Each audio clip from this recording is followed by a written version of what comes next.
salva-folha por aqui. Eu senti aquele cheirinho de álcool.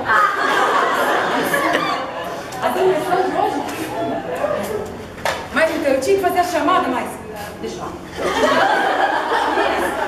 O negócio é o seguinte. Eu preciso falar uma coisa pra vocês. Vocês não vão gostar do que eu vou falar? Porque... Eu falei numa outra sala, mas... Outra sala quase me bateu. Mas eu tenho que falar. O negócio é o seguinte.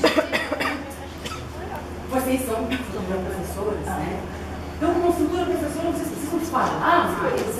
Vocês precisam falar mais e cumprir. Abril, não tem que ter vergonha. Não pode ter vergonha como professora. Vocês já viram uma professora com vergonha? Não pode. Então, a partir de hoje, cada vez que uma aluna ajudar na aula produtivamente, eu vou dar meio ponto. Então, vou pegar o fone aqui.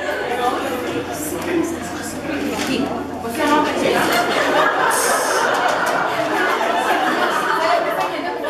Então, meio ponto pra você.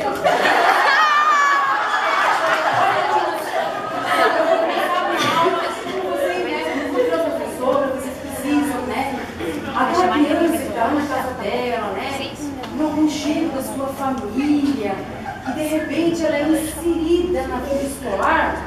Vocês, como professoras, você vê essa criança lá, você precisa chegar